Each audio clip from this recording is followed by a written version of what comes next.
If you ever struggle with match nerves, so you're in the match and you're suddenly getting really nervous and you don't know what to do, and sometimes it results in you playing really tight, well, this is the video you need to watch, because I have 2 really quick tips that I think will really help you control those nerves and actually turn those nerves into something you can use. So stay tuned.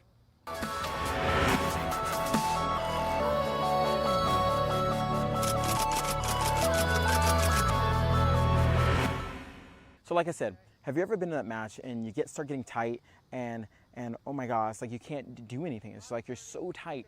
Well, I think it's because your mind's not in the present, okay?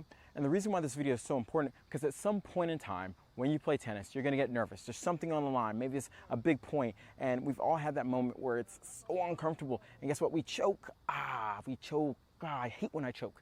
But we've all been there, we've all done it, and the biggest thing is not that you choke, is how you deal with it and how you can overcome that in the future. So I have 2 really important tips for you. So my first analogy is this. If you ever have been close to a car accident, I apologize if you're too young and you haven't been driving yet, or you've had something really where your life was maybe in danger. Hopefully your life's not in danger, but if you've ever been in a car and let's say you almost get hit, or you've ever been in a situation where you just had to act instinctually. If you remember back to that moment, during the moment, what are you thinking about? Are you afraid? No. If you're in a car and let's say you feel like another car is about to hit you, what are you going to do? You're going to act. You're going to instantly move out of the way. You're going to try to avoid the situation. And usually after you avoid the situation, what happens right after? The rush of fear is like, oh my God, oh my God.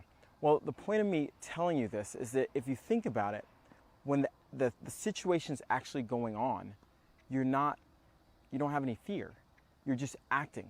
And I think it's because your mind's proactively sent to the present, okay? What that means is that at that moment, your mind goes, okay, I don't have time to freak out. I need to act, okay? In most situations. There might be some situations where people freeze, okay? But in most situations, I think, hopefully we're not getting into too life-threatening situations, we act instead of freeze, okay?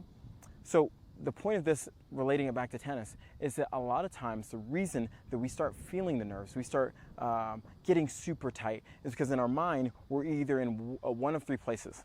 We're either in the future thinking about, okay, what if I miss this shot? Oh my God, I'm gonna let my partner down. Oh my God, what are the other people gonna think? Okay, situation 1.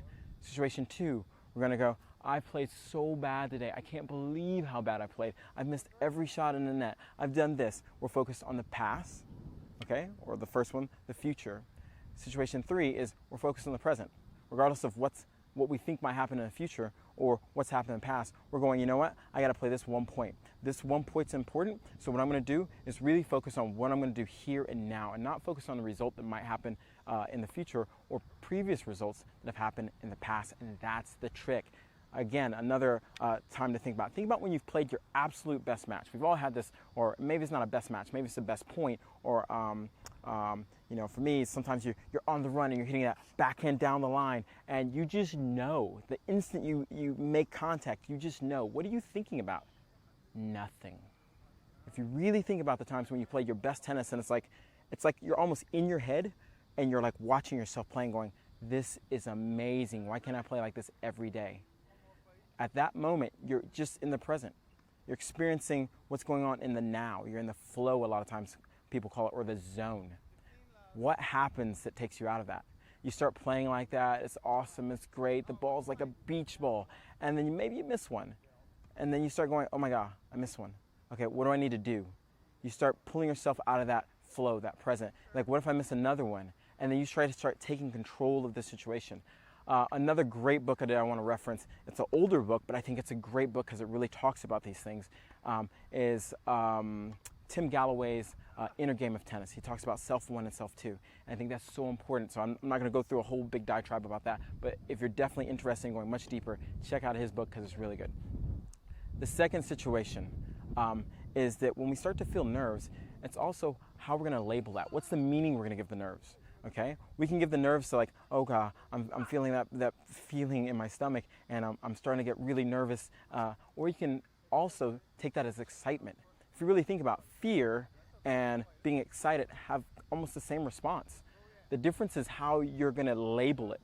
Think about when you're excited, what's going on? Your heart's beating fast. you feel kind of really like ready to go. You're a little anxious sometimes, but you have a lot of this energy going through you. Think about fear. Your heart's beating fast. You're kind of anxious. You're kind of ready to go. The difference is how we're going to label it. What are we going to call it? What are we thinking about when, some people, they love those situations where it's like you're in the moment. Anything can happen. They love they love the battle. They love being in the battle, and they just love that process of the battle. Some people completely freak out when it happens. And the difference between the two is mentally, what's the label we're giving to the situation you're having, okay? So, in review, make sure that as you're playing, you're trying to keep your mind in the present. Forget about those moments where you may have made mistakes in the past. A good quick tip for that is, like, if you make a bad mistake, go back to the towel, your towel at the fence. Hopefully you're bringing a towel to the fence, and wipe off. Leave the mistake in the towel and walk up to the line ready to play this point. Okay? If you're ahead, this is when it happens, when you're up like 5-2, maybe serving for a match, or you start thinking about, oh, I'm about to win, and you play the worst game ever. Okay? It's because your mind just jumped to the future. If you're serving for the match, think, you know what, I'm going to play each point like it's a match point.